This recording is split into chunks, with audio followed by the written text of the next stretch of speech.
بسا اوقات بہت سی محنتوں کا نتیجہ انسان دیکھتا ہے کہ ضائع چلا گیا. میں نے 10 سال محنت کی، حاصل کوئی نہیں نکلا. یہ ثمرات کیا ہیں؟ محنتیں، محنتوں کے ثمرات کا ضیاع.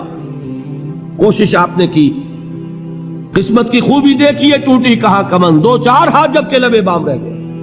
Be prepared. ایک شاعر کے یہ اشعار ہیں، وہ کمیونسٹ تھا، میں نام بھی نہیں لیتا، لیکن یہ کہ یہ اسی انقلابی، چونکہ ان کا بھی ایک انقلابی نظریہ ہے، انقلابی عمل میں یہ سارے مراحل آتے ہیں. کوئی سیٹ بیک آیا فرض کیجئے، کوئی ناکامی ہو گئی، تو اپنے ساتھیوں کو دل بندھانے کے لیے یہ فصل امیدوں کی ہمدم اس بار بھی غارت جائے گی، سب محنت صبحوں شاموں کی اب کے بھی اکارت جائے گی. میرے نبی کے ثمرات کا جو لفظ یہاں آیا ہے، وَنَقْصٍ مِّنَ الْأَمْوَالِ وَالْأَنفُسِ وَالثَّمَرَاتِ، سب محنت صبحوں شاموں کی اب کے بھی اکارت جائے گی. دھرتی کے کونوں کھدروں میں پھر اپنے لہو کی کھاد بھرو، پھر مٹی سینچو اشکوں سے، پھر اگلی رت کی فکر کرو، پھر اگلی رت کی فکر کرو، جب پھر ایک بار اجڑنا ہے. ایک فصل پکی تو بھر پایا، تب تک تو یہی کچھ کرنا ہے. ایک مقصد ہے سامنے، انقلاب برپا کرنا ہے. ایک کوشش ناکام ہو جائے کوئی پرواہ نہیں، نیکسٹ. پھر تیار رہو ناکامی کے لیے. ایسا نہ ہو جو انگریزی میں کہتے ہیں hope for the best but be prepared for the worst. ایسا نہ ہو کہ دوسری مرتبہ ناکام ہو کے بددل ہو جاؤ، تمہاری ہمتیں جواب دے جائیں. نہیں، پہلے سے تیار رہو کہ دوسری مرتبہ بھی ناکامی آئے تو آئے، لیکن جب تک کہ کامیابی حاصل نہیں ہوتی ہمیں یہ کام کیے چلے جائیں. دیکھیے سیرت میں آیا کہ نہیں یہ واقعہ. بدر میں مسلمانوں کو فتح ہوئی تو احد میں زک پہنچی کہ نہیں؟ 70 صحابہ شہید ہوئے کہ نہیں؟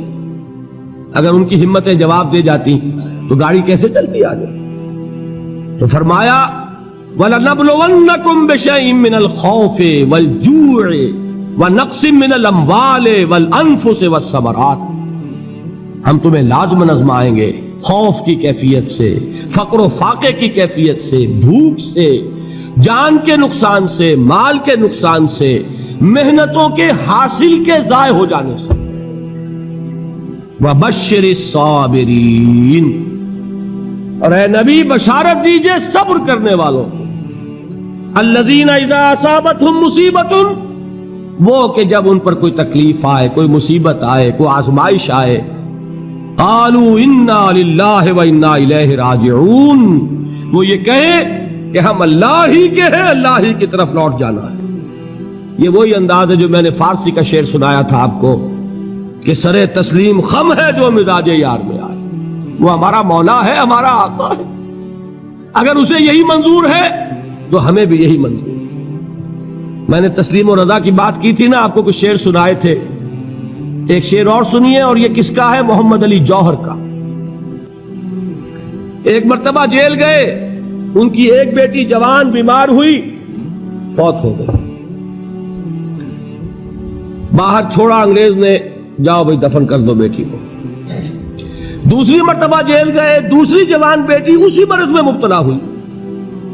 اب یہ جیل میں ہے، خبر پہنچی کہ دوسری بیٹی کے اوپر بھی اسی مرض کا حملہ ہوا ہے. ایک نظم لکھی ہے جس کا آخری شعر یہ ہے، تیری صحت ہمیں منظور ہے لیکن اس کو نہیں منظور تو پھر ہم کو بھی منظور نہیں.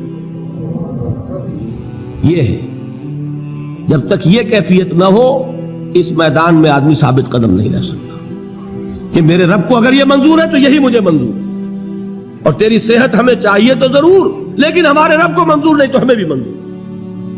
راضی برضائے رب. وَبَشِّرِ الصَّابِرِينَ الَّذِينَ إِذَا أَصَابَتْهُمْ مُصِيبَةٌ قَالُوا إِنَّا لِلَّهِ وَإِنَّا إِلَيْهِ رَاجِعُونَ. نہ شود نصیب دشمن کے شود ہلاک تیغت، سر دوستہ سلامت کے تو خنجر آزمائے. اولئک علیہم صلوات من ربہم ورحمہ، یہی ہے وہ لوگ جن پر ان کے رب کی طرف سے عنایتیں ہیں اور رحمتیں ہیں. وَأُولَٰئِكَ هُمُ الْمُهْتَدُونَ، اور یہی ہے وہ لوگ جو کامیاب ہونے والے ہیں، ہدایت پانے والے، ہدایت یافتہ. اسی سورہ بقرہ میں ذرا آگے چل کر، یہ تو ہے 20واں رکوع، 19واں رکوع.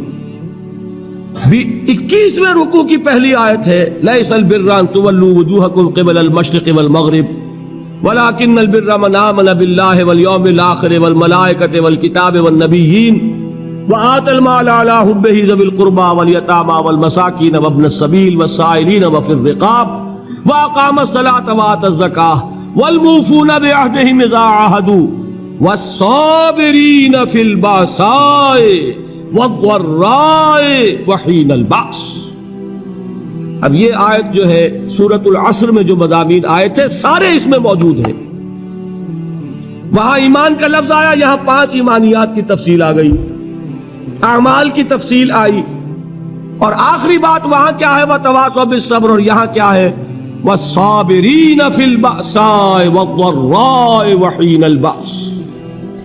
اور صبر کرنے والے, اصل نیکی ان کی ہے جو صبر کریں. کس میں؟ جنگ کے وقت. ضرائے, بأسائے, بأسا کہتے ہیں فقر اور فاقہ. واحد آئے گا باس تو اس کے معنی جنگ, اور بأسا جمع میں آئے گا تو فاقہ, فقر, بھوک. اور ذرائے جسمانی تکلیف, ضرر, جسمانی تکلیفوں میں صبر کرنے والے, فقر اور فاقے میں صبر کرنے والے, اور جنگ کے وقت صبر کرنے والے. اولئک الذین صدقوا واولئک هم المتقون. یہ ہیں وہ لوگ جو صبر کرنے والے ہیں, یہ ہیں جو سچے ہیں, جو اپنے دعوے میں نیکی کے اور ایمان کے صادق ہیں, اور یہی وہ لوگ ہیں جو متقی. اگلی سورت ہے سورہ آل عمران, اس میں 2 لفظ آئے ہیں آخری آیت, یا ایھا الذین آمنوا اصبروا وصابروا ورابطوا واتقوا اللہ لعلکم تفلحون. دیکھیے یہاں صبر اور صابر جو تعلق جہد اور جہاد کا ہے وہی ہے صبر اور مصابرت.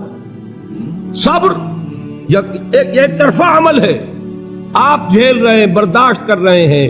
صبر علی المعصیہ, صبر علی الطاعہ, صبر علی الابتلاء, یہ سب کیا ہے صبر. اور مصابرت کیا ہے صبر کا صبر سے مقابلہ.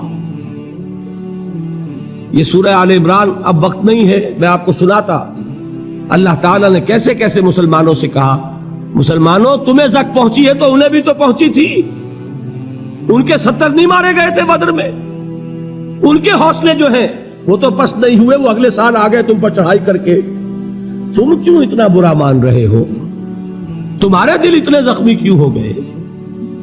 تمہیں تکلیف پہنچتی ہے تو انہیں بھی پہنچتی ہے. اپنی غیرت جو ہے ہمیں ذرا اس کا جائزہ لینا چاہیے.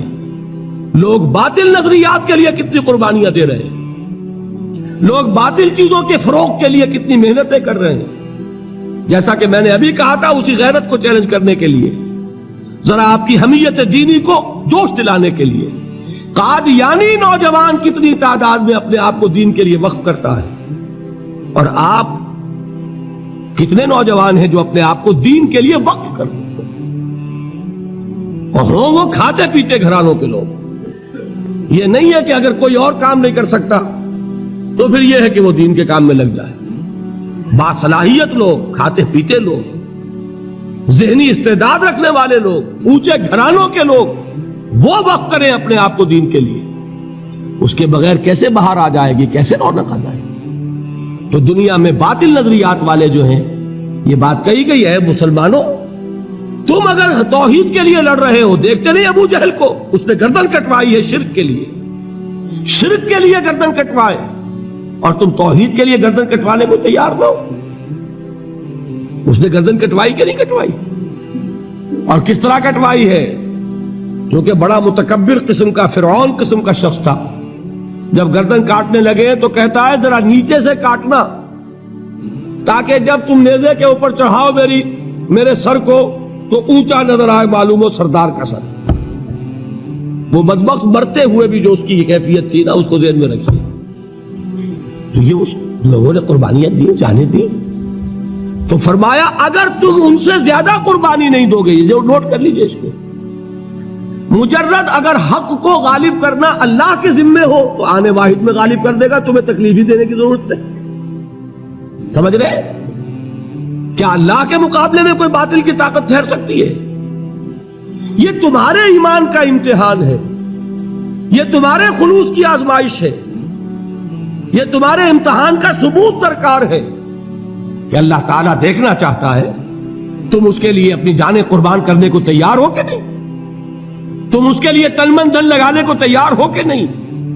اور یہ جان لو کہ اگر کفار اور مشرکین اور ملحدین اور باطل نظریات والے وہ جو کچھ قربانیاں اپنے باطل نظریات کے لیے دے رہے ہیں ان سے زیادہ اگر تم نہیں دو گے تو حق غالب نہیں ہوگا۔